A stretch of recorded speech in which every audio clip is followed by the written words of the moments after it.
we would try to make sure that the club, you know, was swinging more on an arc. And he'd say, "Mo, just try to hit some low, hooky wedges." So what happens is, I don't feel like I'm hooking those wedges because my hands are coming in and flipping over. I feel like I'm hooking the wedges because of the arc of the swing. And you can see the face is not like rotating over. And that's what it looks like Trevino and all good wedge players do. You know, you look at a guy like Zach Johnson, you know, winning the Masters, never going for any of the par fives to two. Tremendous wedge player. You know, short irons, yeah, is it good to hit the ball a long way? Yes. But you know, it's also good, once again, like I said inside, and like Bruce said, and all of you guys, because you're all pros, you get it, is distance control. You know, yeah, it's great to be able to say you hit your wedge 160 yards, but who gives a crap if you're making bogeys and doubles? I'd rather see somebody take out a wedge and hit it 80, 90 yards. One year we went over, after Tiger started to figure all this out, we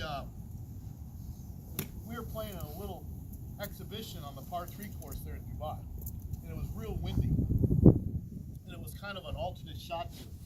And so Tiger and I were partners, and we were playing against like Lee Westwood, Henrik Stenson, and Jimenez, and Sergio, and Jose, and all these different top players around the world. And it was real, it got kind of windy, a 9-hole course. We got up like on the 8th hole, and it was Tiger's turn to hit. Like I was hitting on the odds, he was hitting on the evens. And the hole was like 97 yards long, but the wind was coming in and it was just ripping. And so Darren Clark gets up with like a 52-degree wedge, and hard as you can hit. It's here. And, you know, all these guys are hitting all these wedges and sand wedges, and the ball's up in the air. So Tiger's getting ready to tee off. I said, "Hey T, go ahead and show him what you got." And he's like, "Sure, what do you think?" I'm like, "I don't know, 8-iron?" He goes, "Yeah, that sounds about right." So he takes out this 8-iron. These guys are all looking at him like, "What the hell is he doing?" And he takes out this 8-iron and he just goes like this. Little arms, he just, little hold off, just pin high. You know, like, why'd you do that? And I said, "Why wouldn't you? How'd you guys all do it? He's in there pin high, like 10 feet. You guys are missing the green, this and that, all of it." Because once again, it's all about just understanding trajectory, ball flight, and controlling your distance. So I've been just trying, I think the two things that I've been trying to work on, I know that it doesn't sound much, but I told Bruce this, because I send films to Bruce once in a while. That swing that you saw in there, like, most of my life I've always had a tendency, this is an 8-iron, so most of my life I've always had a tendency, like most players, right, they keep the club too much to the inside. Your average player, your member, in, over, slice them. Most of the time, all my life, my golf club has always worked back a little too steep. I wouldn't have a problem with that if I knew that I could get it, you know, really good at the top. But so whenever I look at my swings in the video, and the first thing I want to see is to make sure that the club starts back a little bit more. To me, I feel like I'm taking the club way to the inside. So right now, I'm just trying to get the club started back a little bit lower, a little more rounded across my body, so it's a little bit on a shallower plane. This part of my swing, because I feel like if I get a little bit deeper, a little bit more rounded in that part of the swing, it's a little easier for me to get a little more rounded over that side of the swing. I don't know if that makes sense. So when I was hitting balls yesterday, I was trying to feel like a little more inside of my backswing, a little more rounded. And I feel like I'm turning through a little bit better. I don't know if that makes a lot of sense or not. More rounded off the start. Turn through so the angle is a little bit better on the left, and I can hit a more crisp shot coming through the ball. Any questions? Yes, sir. This is a good example with the wind. Right. It's probably better at it.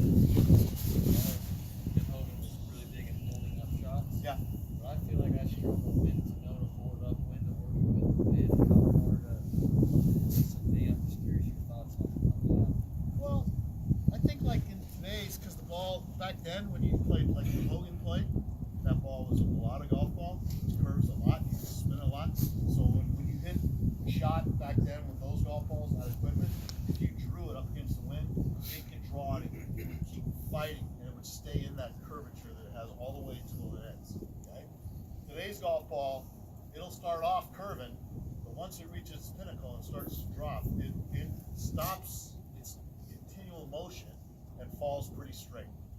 So today, I mean, to me, if it's real windy and Bruce and I are playing, either in Scotland, and I've played with Bruce a lot over there,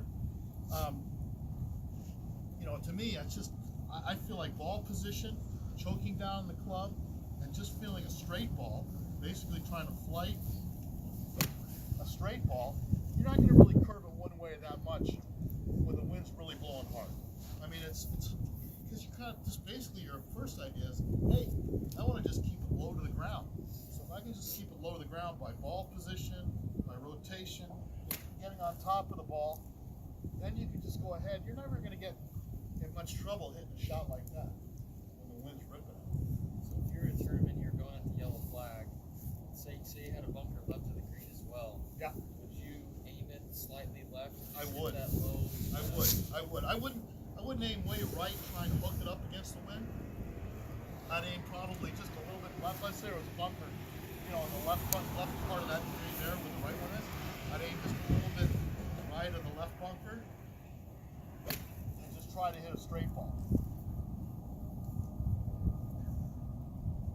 Something like that. I don't know. Maybe that would work. Is there a situation though where you would try to hold it up? Maybe if there was a tree there, if it's really, really ripping. What do you think, Bruce? I think to get slow have to aim right and left or not around the outside of the ball. So I know you can do that. Aim a little further right. Try and hit it. I think that's the only way that the ball hooks now compared to the old curve days. like it used doesn't to. curve. I mean, for me to curve one a lot, I mean, certainly the more speed you have, but you've really got to have that, I mean, you got to have some flip in there. You got to have that base certainly rotating over on itself, but I don't know, it just seems to me that the ball doesn't curve as much. I think you see that on tour a lot more than you used to. Guys are finishing and their club face is closed because they are trying to hook it. This is what I see. But I think, if I miss nowadays, it could be a little that, or, you know, a little bit of a pull, because the club might stand up a little bit, but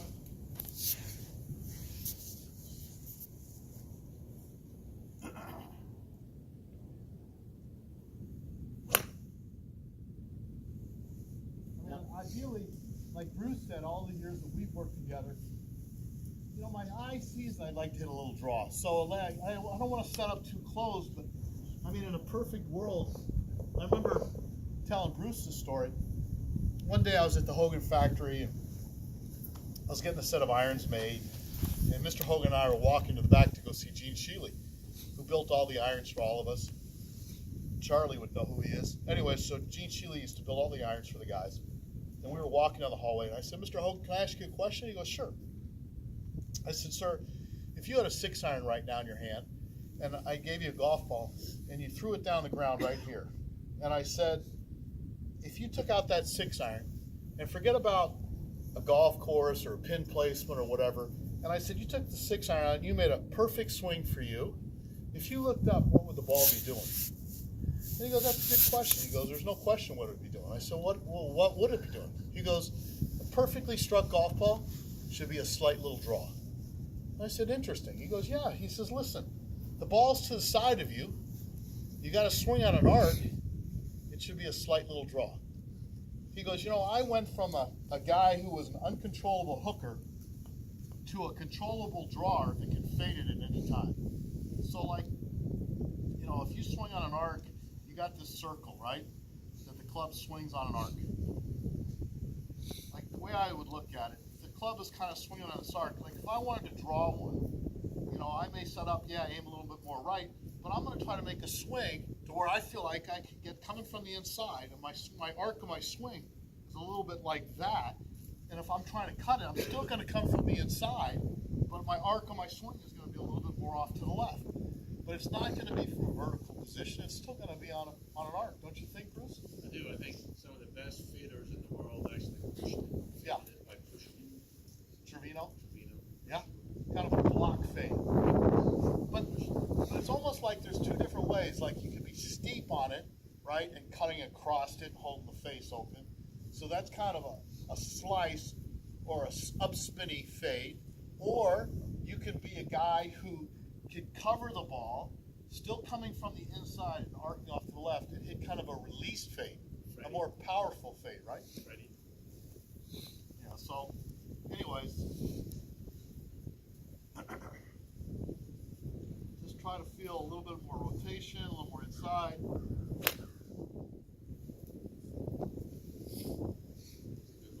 When you started to work on getting the club around you more, did you start to feel like your shoulders were tilting differently than they did?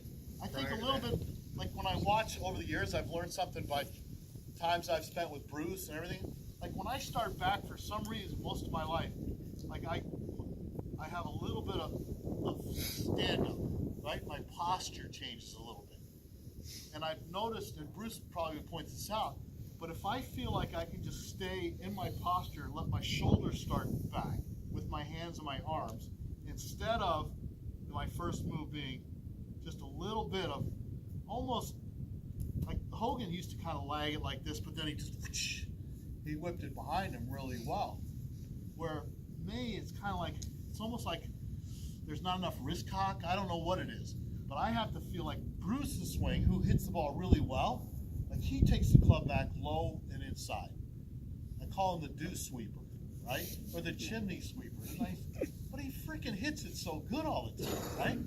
So I think for me, when I get under pressure, you know, I know that I tend to get like that was a great point. The club head is too heavy, right? If the club goes like this, you can feel how it's heavier. If the club works back like this, where it's like halfway back and it's kind of in line with your hands and the club head, it doesn't feel heavy. You're right about that. I'll jump in. Yes. So we worked a lot with Mark to get the club better on the way back. He would feel like he was turning his sternum to start the swing and take his arms out of it. You can see that club now is not open. Right, that's pretty square. We worked on that. And then to help him, this is a great drill for guys that move around a lot. You got to be careful and trust the guy that's you're swinging.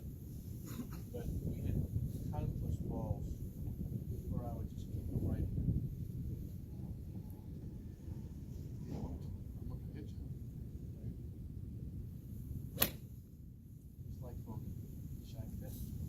That was better. I was hoping I was going to flip you on the downswing just to knock some sense into you. This is a really good drill to tell people moving off it. Just keep them in there. They're forced to turn their right hip to get anything, any way of motion. Because if someone goes like this and they're off, they're probably going to have to drop it back under. So staying there centered, that's a good one. But we worked a lot on trying to take the club back 1 feet, shoulder turning. But I found that if I can get my impact position better by making sure that I get the start good, and even if I hit little three-quarter shots, like I would say that if I was ever going to win a major, back in the heydays of wanting to win a major championship but never doing it, I thought my best chance was always at the Open Championship, the British Open. And the reason why is because I love to play shots like that. I love to hit flighted shots. I love to hit a 6-iron from 97 yards. How many Open Championships did you play in? 35? How many cuts did you take? 28 or 9? That's pretty impressive. When you think of the vagaries of the weather over there, and you jumped over there for it too. And like at Pebble or I won in Hawaii, a lot of times because of little shots like that. I know it sounds crazy, but why wouldn't you hit that shot, okay? Why wouldn't you want to hit this shot right here, under the gun, from whatever, 97 yards, whatever it is, okay, that shot, as opposed to this shot.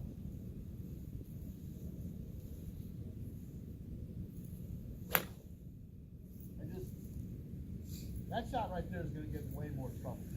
Maybe not if there's absolutely no wind and the greens are rock hard. You want to send it up in the air. But other than that, like Hogan said, which is true, keep that ball down. Fair enough? Charlie here? He's not here. Jockey Burke told me one time, I said, Mr. Burke, who was the best player you ever saw? He said, I don't know if I can answer that, but I can tell you if I had to pick one man to hit a ball on a green from the middle of the fairway for my life, it would be Doug Sanders. Has anybody ever seen Doug Sanders hit balls? I know he's 85 years old now. When you talk about a swing that has no moving parts and hit it very low, that was his point. Mr. Harmon used to teach us that if you're 150 yards in the middle of the fairway and you've got to get the ball on the green for your life, then don't get back in your stance and try and bunt something in there low, no release. It's a good way to play. Yeah, I mean, if you can keep, the shaft angle correct instead of, backing up like Bruce said earlier or this or that. I'll tell you who else was really good at that. A guy named Mo Norman. Mo Norman. I watched him hit balls several times. And Mo Norman was one of the great ball strikers. He set up kind of like what Bryson DeChambeau's talking a little bit. He set up to it just like this. Like I saw him in Orlando one time, and he'd stand there with his driver, and he goes, no one drives it straighter than me. No one drives it straighter than me. And he goes, watch it. He goes, the tee's in the ground. The tee's in the ground. And he goes, I'll hit 20, 30 balls. The tee never leaves the ground. Never leaves the ground. He'd always come, and he'd hold on the ball. It's just like, tee never left the ground. It's pretty impressive. But once again, you're just trying to, teach your students and have them learn to have a better impact position, whatever that may be. And like if somebody wants some more speed, then they can do some drills. They can do some core strengthening and stuff like that. But the better you can get your impact, a little bit of lag in your swing, then the more crisp you're going to hit your golf shots. And that's what you're looking for at the end of the day. All right. Hold it. Not bad for an old Spartan. Get warmed up now. So, does anybody have any other questions as we're going along? How has your equipment changed over the last, let's say, 10 years?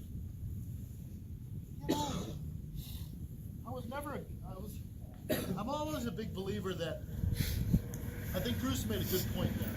Like, I like to look at the video, and I can usually see right away whether I like my swing or I don't like my swing. But nowadays with TrackMan and everything, and I do think it's wise to certainly be fitted for your golf clubs. But in saying that, there's an overkill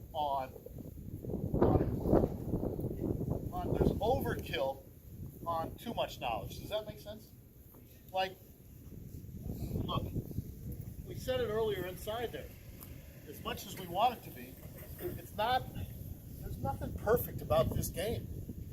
But my equipment, I would say, I have steel fiber shafts in my irons. Most of my life, I've never really switched a lot of manufacturers. I was a Hogan guy for 5-6 years. I was a TaylorMade guy for 17 years. When I won the majors, I was playing the bubble shaft. I was the first guy to ever play the bubble shaft. I was one of the first guys to play a multi-layered technology golf ball, which was, back in the day, I'd left Titleist and I'd gone with the Tonic and Spalding, and I was playing the Tour Edition ball, but I was the first guy to play the Strata golf ball, which was a three-piece ball. Nobody had a three-piece ball. And so, yes, equipment is way, way better. I don't care if you play with the best clubs. And I played, like I said, Hogan, TaylorMade, Titleist guy. I was a Ping guy for a while. Obviously, I got all Callaway stuff in my bag now. And to be honest, nobody pays me to play any of their clubs. I don't get paid a dime. So it doesn't matter. I can play whatever I want. If I wanted to play whatever clubs, balls, whatever. But I reckon they make really good stuff, which I would have never dreamed that I'd have Callaway stuff in my bag. But, whether it's Callaway, if I hit a Ping driver right now, I'd probably hit them all the same. If I make a good swing, hopefully I'll hit a decent shot. If not, you know what? It's usually me, it's not the clubs. But I think it's important just to make sure that you get the right shaft for you, for your swing speed, maybe the spin rate and the launch. I mean, those are the two things I really look at. If I was going to look at a launch monitor or a TrackMan, I would look at the launch and I'd look at the spin rate. Those two things. And then obviously ball speed. You know, I mean, my ball speed maybe now is, I think back in when I was working with Bruce, I was probably got it up to about 160. Right now it's probably about 156 maybe, 154. But my spin rate's always been good, right around 23 to 2,700 RPMs. I like that number. But I like to have my ball speed 180 like these kids. Sure, wouldn't we all? You guys probably have 180, 170, 160, whatever. But Bruce and I, not so much. Never did. No. So I just got to chip and putt better. You know, there's lots of ways to get the job done. Still got to put a score on the card. So anyway, this is I don't know, the flash driver, 9 degrees. I have it at 10 degrees, 1 degree extra loft. It doesn't look like 10 degrees. Do you make those changes yourself, or is there somebody there overseeing? No, I mean, they had the van out at the father-son, so I did some stuff there, but it was like freezing cold. Like, it was worse than this. So it's hard to say.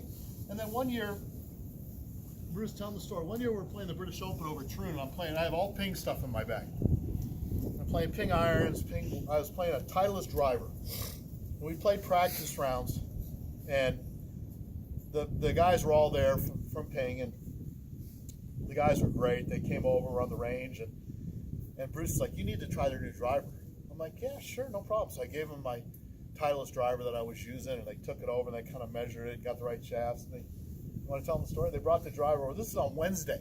Yeah, Wednesday, 4 o'clock in the afternoon. Wednesday on the range at Troon.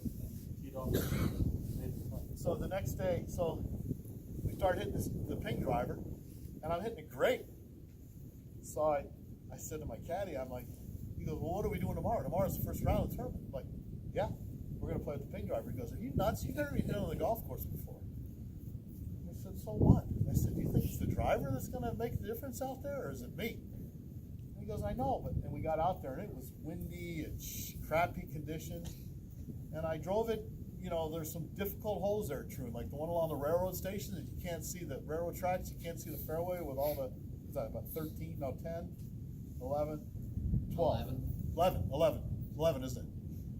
Drove it perfect, wind's blowing 40 or 50 off the left. Drove it in the fairway every day. Now, not very far, but we made the cut. So, a lot of times, though, it's just, you know, making sure you get the right shaft, the right setup. Mark, I may have missed it. Is your preferred ball flight a little bit of a fade now? No, I don't want it to fade. Okay. But I'd say it's more of a straight ball. Does that make sense? I said to Mitch, who caddies for me now, an Australian kid the last 3 years, and Bruce, I told Bruce this, I said, you know, I'm probably a better driver of the ball now than I was when I was in my prime on the PGA Tour. Like, I never considered myself a great driver of the golf ball or a great fairway wood player. You know, where I made my money would be certainly a very good putter, and then the short irons, the distance control. That's probably what I had the best in my game. But over the years, I think working with Bruce and trying to understand and simplify my swing, obviously it's not as long or not as powerful or whatever. I think understanding through impact and realizing, you know what, I can't hit a big sweep and hook anymore. Like, I'll try to hook this one. I mean, it just doesn't, you know, the ball comes off a little less, I don't know what it is. It just doesn't go off much. Granted, you got some left to right wind up there too.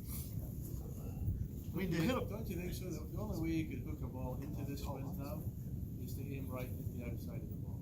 That ball was trying to hook. and maybe get it a little on the toe too, right? Aim a little more right, get the club a little more inside. I mean, that ball's trying to hook. You don't draw. Do you ever play the other way on purpose? Never really played much of a fade. I feel more comfortable. I was playing with John Daly last week over in Hawaii. I played with Corey Pavin the first round. I played with JD the second round. And I shot like 1 over the first day. It was pretty windy. That whole lie. And then the second day I was playing with Daly. We just played twosomes. And he can still get it out there. I mean, I said to John years ago, I said, of all the players I've played with in professional golf, men and women, I rank him, and I've told him this, is easily within the top 10 most talented players I've ever played with. I'd put John Daly in that category. And so we were out there playing last Friday, a week ago last Friday, second round. Because the tournament ended on Saturday. And I don't know, he was playing all right. Anyway, I think he shot 4 under, I shot 5 under. So I didn't make a bogey, I shot 5 under. But the 18th hole, it's kind of a dog leg right to left. The wind was kind of coming in off the left. And normally I would try to aim up the right center or whatever, try to pull it or hit a draw. But even there, like I aimed up the bunker up the left side and hit, you know, it felt like I was not going to hit a big fade, but I just went ahead and aimed a little bit left, turned through it, and hit a little peeler like that off the bunker, which I would say that I used to not have that shot. A combination of trying to get the club down a little bit better, clear a little bit better, it's a little easier to hit that shot now to where it's a little bit of a fade. Yes, sir. Being such a good putter, what are your thoughts? What do you go about doing? What do you think you do so well? Well, you know, even in '98 when I won the Masters, I had a little bit of yip in my right hand. I mean, I did not feel comfortable on the greens in '98, but I had the fewest amount of putts in the Masters that week and made a putt on the 18th green, you know, to win the Masters. So, but, you know, I grip it kind of the saw, right? So in 2000, so I dealt with it in '99. I was putting not very good. And once again, it comes back to what I said inside. It's all about speed, right? Having good speed. If you look at the best putters, they have the best speed. They're not running 1 foot, you know, if they put 2 balls down and they're hitting it from me to you, the first putt, they don't leave, you know, 3 feet short, the next one 4 feet by. That's not very good speed. So speed was always a big factor in myself putting well, and I felt like I had good feel, but I kind of had to putt well because I didn't necessarily hit it that good. And so I felt like I putted my best when I had good speed and I stayed very centered over the ball. In other words, I never thought that you had to just keep your head so steady that you never even looked up. I don't have a problem with somebody looking up, but if I could stay in the box right here, and I could just get the setup right, get my eyes over the ball correctly, and make sure that I just rock my shoulders or I keep pretty focused on what I'm doing here. You can't control what happens out there. But once you start any bit of movement one way or the other, wouldn't you say, Bruce, looking at your eyes or this or that, you know, your putter face changes that much, all these little different things can happen, and, you know, your speed gets off. So, Mark used to do this drill long before I met him. And we'd do it at every tournament, so the Masters or the Open or the PGA. Start off with 4 balls, the golf ball being there. You have to make them all. If you miss one, you go back and start again. And then you move it, maybe start off at 2 feet, then you move it to 3 feet, then you move it to 4 or 5 feet. And he'd go all the way to 6 feet. And I've seen him stand on the practice tee at Augusta in a couple hours till he does this. He would not quit. We go, come on, Emma, we've got to go get some. No, I'm not quitting until I do this drill. So you know the drill, right? Everybody knows the drill. And then also we would spend hours playing 21s. Does everybody know how to play 21s with 2 balls when you're putting?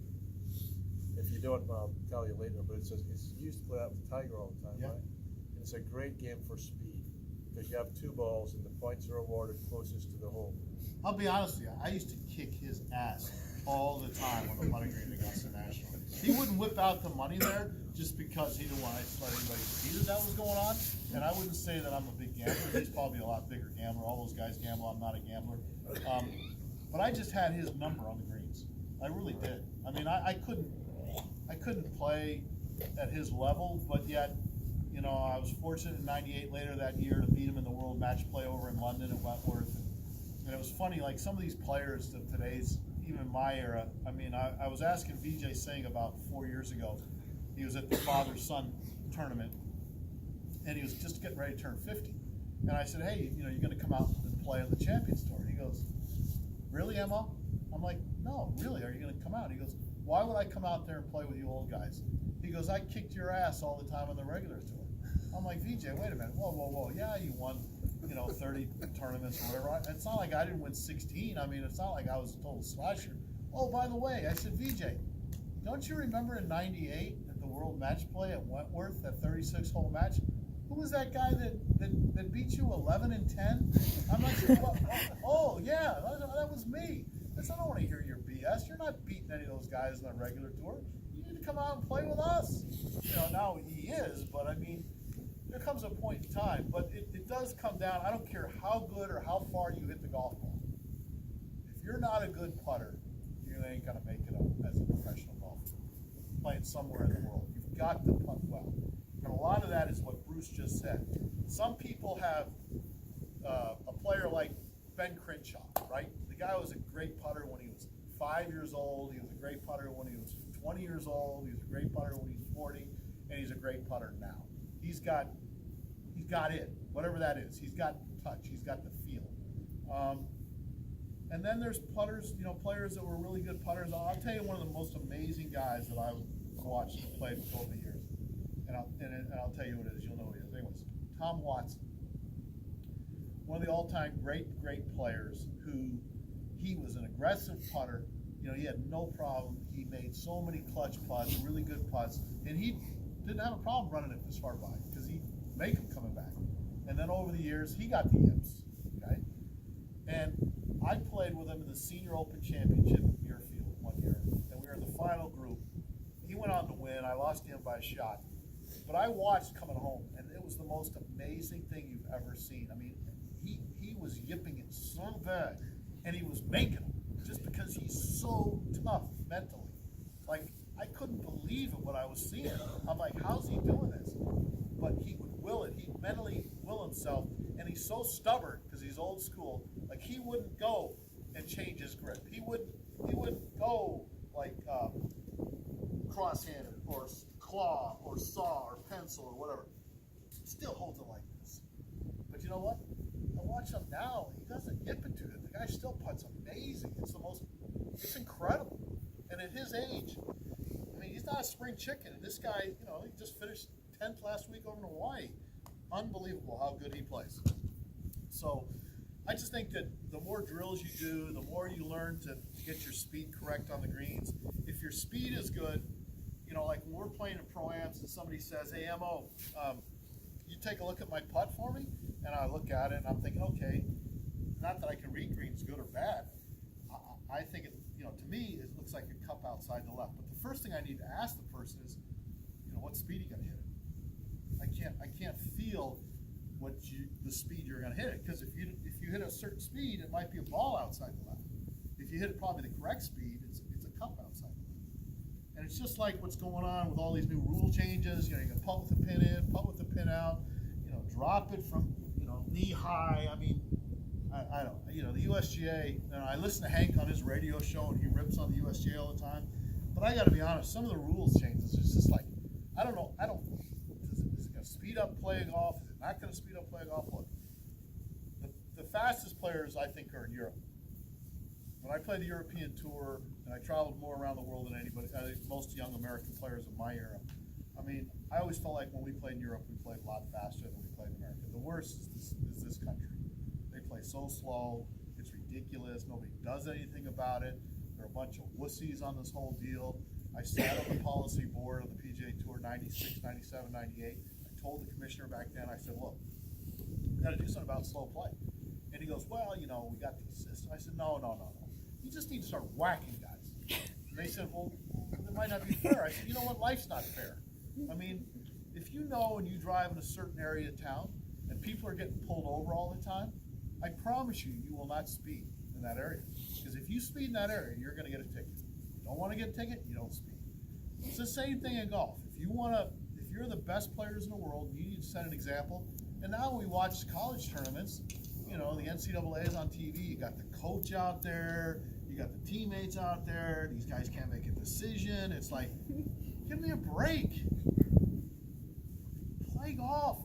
You get to the ball, and when it's your turn to hit, that club needs to be coming out, you need to be hitting it. Hit it, go find it, hit it again. Players today, generation, it's terrible.